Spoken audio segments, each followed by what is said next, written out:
네, 황운하 원내대표입니다. 오늘은 22대 국회 첫 소집일입니다.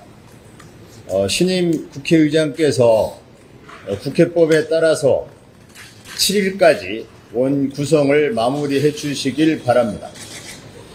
22대 국회는 처음부터 할 일이 태산입니다.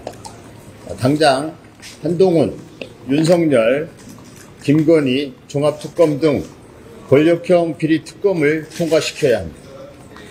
언론 장악, 라인 사태, 부산 엑스포 잼버리 실패 국조 등 윤 정권의 폭정과 무능을 따져 물어야 합니다. 원 구성이 늦어지는 것을 국민은 용서하지 않을 것입니다.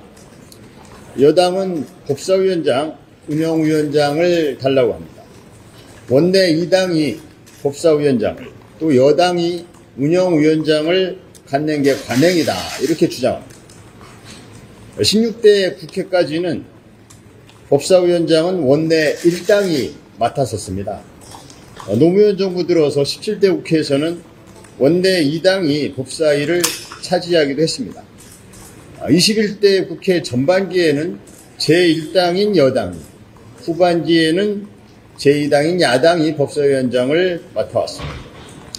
제2당이 법사위를 만든 관행이 어디 있습니까? 여론에 따라 다수당 혹은 야당의 법사위원장을 맡겨왔었습니다. 22대 총선에서 여당은 헌정사 이래 최대의 참패를 당했습니다. 민심은 야권에 사상 최대 의석을 줬습니다. 민심은 분명합니다. 윤석열 정권을 확실하게, 강하게 사정 봐주지 말고 견제하라는 것입니다. 여당이 법사위를 맡는 건 22대 총선 민심이 아닙니다. 대통령실을 견제하는 운영위를 여당이 맡는 것은 22대 총선 민심이 더더욱 아닙니다. 국민의힘에 충고합니다. 법사위 운영위원장을 가져서 22대 총선 민심을 왜곡하려는 시도를 포기하십시오. 국민의 심판은 총선으로 끝난 게 아닙니다. 국민이 바라는 22대 국회의 심판은 아직 시작도 하지 않았습니다. 조금 전에 조국 대표님께서 상세하게 지적해 주셨지만 조금만 더 보태면 윤석열 대통령의 취임 후 첫 국정브리핑에 대해서 좀 말씀드리겠습니다. 이게 국정브리핑이라기보다는 국정블러핑이 아닌가, 이렇게 표현하고 싶습니다. 전문가들에 따르면 석유가스 개발은 크게 물리탐사, 탐사시추, 평가시추, 생산시추의 4단계를 거친다고 합니다. 대통령이 발표한 20%의 성공률은 이제 겨우 첫 단계인 물리탐사 단계에서의 추정일 뿐입니다. 가장 중요한 경제성이 불투명합니다. 1공을 시추하는데 최소 1천억 원 이상이 소요되는데 최소 5개의 시추공을 뚫을 계획이라고 합니다. 경제성이 있는지 5천억을 들여서 한번 파봐야 알 수 있다는 게 현실입니다. 혈세 5천억짜리 도박이거나 값비싼 홍보입니다.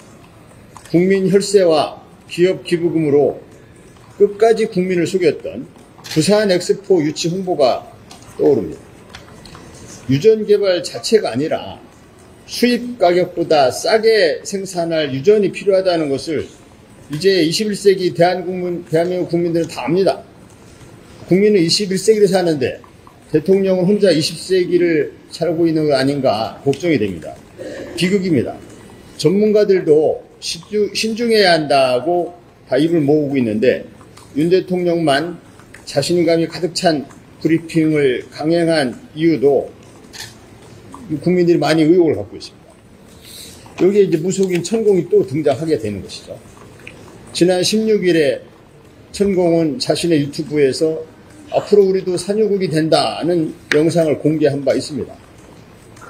해당 영상이 지난 1월 달에 촬영됐다고는 하지만 공개 시점으로 보면 국정브리핑 2주 전입니다.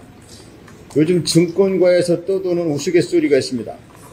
누가 대한민국 조국의 미래를 묻거든 고개를 들어 천공의 유튜브를 보게 하라. 이게 나라입니까? 확실하지 않은 사업에 혈세에 5천억 원 이상이 들어갑니다. 대통령은 이 사업을 첫 국정 브리핑에서 소개했습니다. VIP 관심사가 된 것입니다. 경제성이 모자라거나 원유의 양이 적다 해도 대통령이 또 경로하면 또 사업은 계속될 것입니다. 국정조사를 해야 할 일이 또 늘어났습니다. 이상입니다.